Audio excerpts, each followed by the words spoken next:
Hello and welcome back to the Edgewater Avenue YouTube channel. Super excited for today's tutorial. We're going to be making a swimsuit set that includes a skirt as well as a top that has a built-in shelf bra.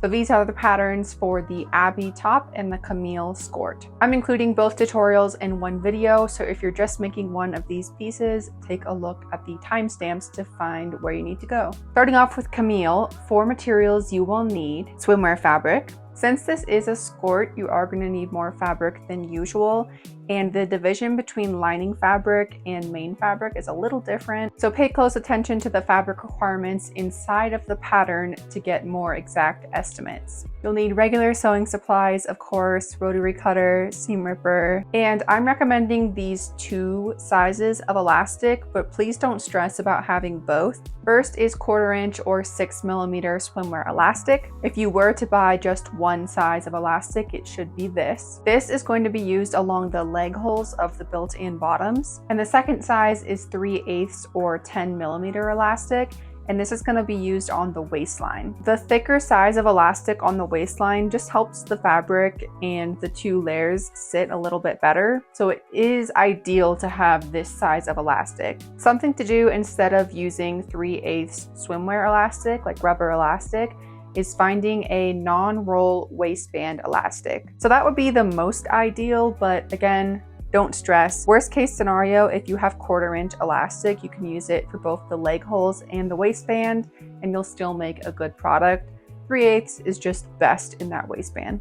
Also, keep note that in this tutorial, I'm going to be using a regular sewing machine, a serger, and I'm also going to be using a cover stitch machine. However, you can do this entire video just off of a regular sewing machine. And if you do have a serger, you will need to use the regular sewing machine regardless. So I hope that's not too confusing on materials. It's not really a lot of different things. It's just some things are better than others in order to get the best result. So here is the pattern. You have a bunch of different pattern pieces for this, and they are all going to be cut on the fold. You'll notice on the skirt pieces that there is a cut line for if you're adding a flounce. So if you plan to add the little flounce ruffle piece at the bottom, then you'll cut on that shorter cut line.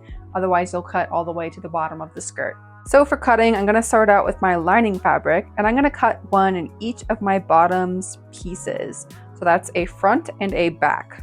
And then for the style that I'm going for, that's actually the only lining pieces you'll be cutting. The rest is going to be in the main fabric. But of course, you can divert from that suggestion. So you'll cut another front and back in the bikini bottoms pieces. So now you should have a total of 2 in each of those pattern pieces. Then for all of the skirt elements, you're going to be cutting just 1 in your main fabric. So that's going to be your front skirt, your back skirt, and your back waistband. Note that there is not a waistband on the front, it is just on the back.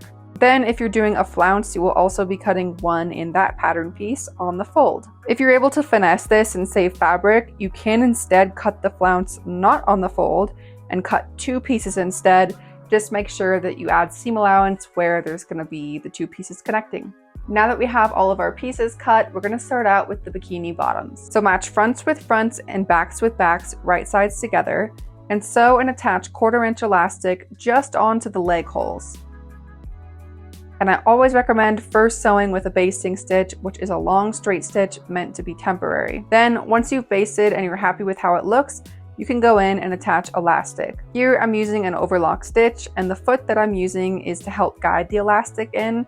It's called a tape foot or an elastic foot. If you don't have a serger, you can use a zigzag stitch or any stretch stitch of your choice. You do not want to stretch the elastic while doing this. You'll want it to sew on nice and even. Seam allowance is a 1/4 inch or 6mm unless otherwise stated. So once you're done, you're going to flip the front piece to the right side, and using a basting stitch, sew closed the gusset and the side seams. Remember, there is a 1/4 inch or 6mm of seam allowance, so you'll just want to sew this stitch inside of that. Then insert the front piece inside of the back so that right sides are together.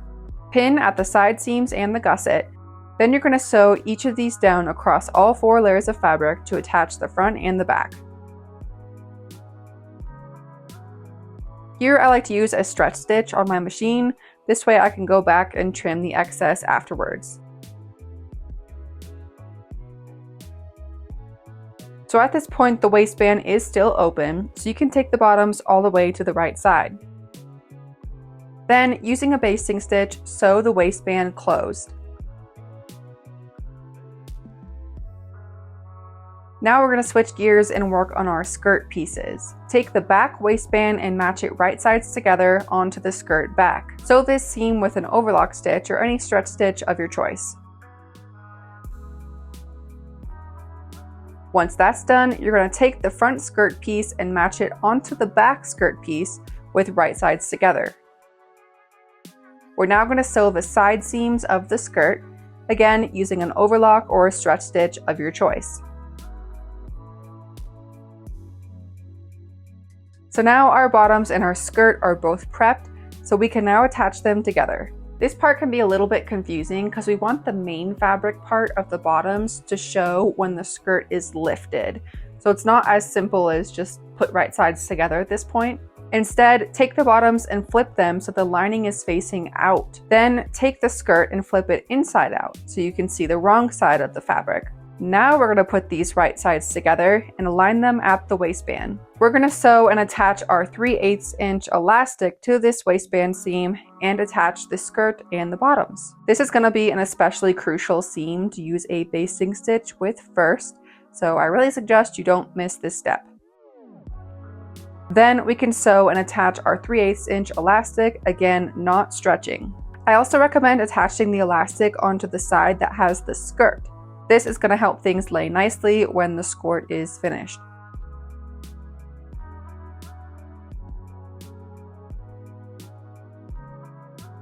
Now that the skirt and bottoms are attached, you'll need to flip the skirt open and then flip the bottoms down into the skirt, and you have an almost finished skirt. Also, please excuse the rippling on this sample. There was a pattern error that has since been corrected.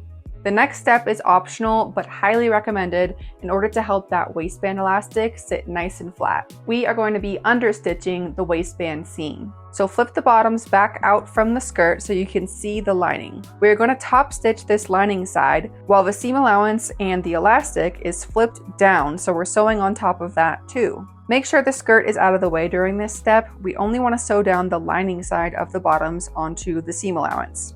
Here I'm using my cover stitch machine, but you can do this with a zigzag if you don't have that. And I'm not sure that I'm doing a really great job of demonstrating what understitching is. It's kind of confusing and hard to show. So if you need to go to YouTube and just find some other videos on what the concept of understitching is, then that might be helpful just to understand this a little bit better. The last step is dealing with the bottom edge of the skirt. If you're not doing a flounce, you can just hem the skirt with a stretch stitch. There is an inch of seam allowance added to the bottom of that hem, but obviously you can do whatever you want. If you are doing the flounce like I am here, then you'll place the inner circle of the flounce onto the raw edge of the skirt with right sides together. I didn't do it here, but first you should actually mark the halfway points of the flounce as well as of the skirt to make sure you're sewing it on even. Then there is a 1/4 inch of seam allowance included, so go ahead and sew that together with an overlock or a stretch stitch of your choice. And that finishes the Camille Skort. Now we are on to the Abby top. Moving on to the Abby top, for materials you will need swimwear fabric. Here I have a main fabric as well as a lining fabric, but you need different quantities of each, so be sure to check the pattern for details on that. Also important to mention, when I say lining fabric, I don't mean like swimwear lining mesh type of fabric. I'm using just regular swimwear fabric as the lining. You also have the option of using a stretch power mesh if you want to add cut pads. So in this tutorial, I'm going to be showing you how to do the removable cut pads. If you don't have stretch mesh, you could use another layer of the lining fabric.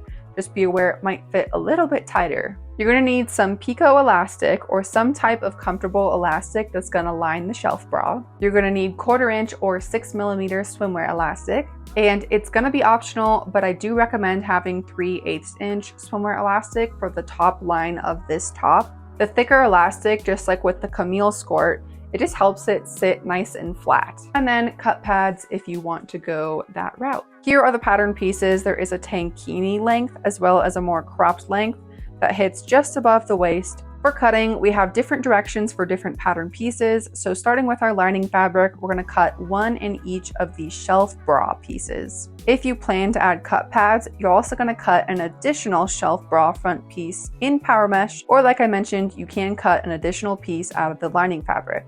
Then switching to our main fabric, you're going to cut one of the front piece and one of the back piece, not the shelf bra pieces. You're also going to be cutting your straps, and if you're doing an optional ruffle, you're going to be cutting that out of the main fabric too. For the strap and the ruffle measurements, take a look inside of the written directions. And then finally, inside of the written directions, there's also measurements for what to cut your picot elastic to, so I'm just going to get that done now. Okay, moving on, we are first going to start off with prepping the shelf bra. Here I'm demonstrating how to make the shelf bra with removable cut pads. So here I'm cutting into the power mesh, but I think it's actually easier if you make these cuts in the lining fabric instead. But anyways, once you have these cuts, you can optionally finish them off for a professional look, but this fabric won't fray, so it's totally up to you how or if you finish them off. Then grab your other shelf bra front piece and match it onto the power mesh with wrong sides together. Using a basting stitch, we're going to baste all along the edges of these pieces to attach them together. And if you're not doing pads, then you can continue at this point, regardless of whether you're doing padded or not. Now that we've attached those shelf bra pieces, we're dealing with one shelf bra front. So now get the back shelf bra piece, and this time we're going to match the front and back pieces with right sides together. Using an overlock, zigzag, or any stretch stitch of your choice, sew the side seams together. There's a 1/4 inch or 6 millimeters of seam allowance included unless otherwise stated. Now you can see where the removable pads will be taken in and out from, but again, I wish these cuts were on the lining side because this power mesh is going to be hidden. Now take your piece of picot elastic and match it with right sides together, sewing it with a 1/4 inch of seam allowance. I'm just going to be using a straight stitch for this. I also recommend sewing down the seam allowances with a straight stitch so that this intersection is nice and flat. Now we're going to be attaching the picot elastic onto the bottom edge of the shelf bra. First, you'll want to mark the halves of the elastic as well as the shelf bra so it can sew on evenly. Then, place the picot on the bottom edge of the shelf bra so that the edge of the elastic is lined up with the edge of the shelf bra. Keep in mind the elastic is going to be smaller than the bottom of the shelf bra. Use a stretch stitch and sew the picot onto the shelf bra, stretching the elastic evenly as you go. Then afterwards, you can trim the excess that's under the picot elastic, and that finishes the prep for our shelf bra. Next, we're going to take our main front and back pieces and match them with right sides together. Sew along the side seams using an overlock or stretch stitch of your choice. And now we're going to attach the shelf bra to the main piece at that top line. So take your shelf bra and place it inside of the main piece with right sides together. Pin all along the top line. Then we're going to sew and attach elastic to this seam. I recommend doing this first with a basting stitch, and then you can sew using an overlock or stretch stitch of your choice. Here I'm attaching the 3/8 inch elastic, but if you only have 1/4 inch, that is totally fine too. And you do not want to stretch the elastic while sewing. I also recommend attaching elastic onto the main fabric side, not the shelf bra side. Again, just like with the Skort, this is gonna just help things lay nice and flat. We're now gonna focus on our straps, but before we get those pieces, we're first gonna mark the notches on the main pattern pieces to show where we're gonna be inserting our straps. Once you've marked each strap opening, you're gonna take a seam ripper and rip open each of the strap channels for both the front and the back sides. So there should be a total of 4 openings that you are seam ripping right now. Then to do the actual straps. So if you're doing regular straps without ruffles, you're gonna take your strap pieces, match them right sides together lengthwise, and sew and attach 1/4 inch elastic. Then take a loop turner, flip them to the right side. If you want to see a video of how this is done, you can go to most of my other tutorials where I've done this before. If you're doing ruffles, you're first going to start by using a basting stitch to gather each of the ruffle pieces. Sew the basting stitch inside of the 1/4 inch seam allowance, and then pull on one of the threads to gather the piece. You'll want each ruffle to be about 1 inch or 2.5 centimeters short of either edge of the strap. So once you've reached that length, you're going to pin the ruffle to one edge of the strap, right sides together, again leaving some room so the ruffle doesn't come all the way to the edge. Using an overlock or stretch stitch of your choice, sew the ruffle to the strap. Now you can see we have one raw edge left on the strap piece, and to this we're going to be sewing and attaching 1/4 inch elastic, again using an overlock or stretch stitch. Once more, you do not want to stretch the elastic, and notice I'm sewing the elastic onto the wrong side of the fabric. And now we can easily flip down that elastic and down the seam allowance on the other side to make a double fold. Using a stretch stitch or a zigzag, top stitch each strap.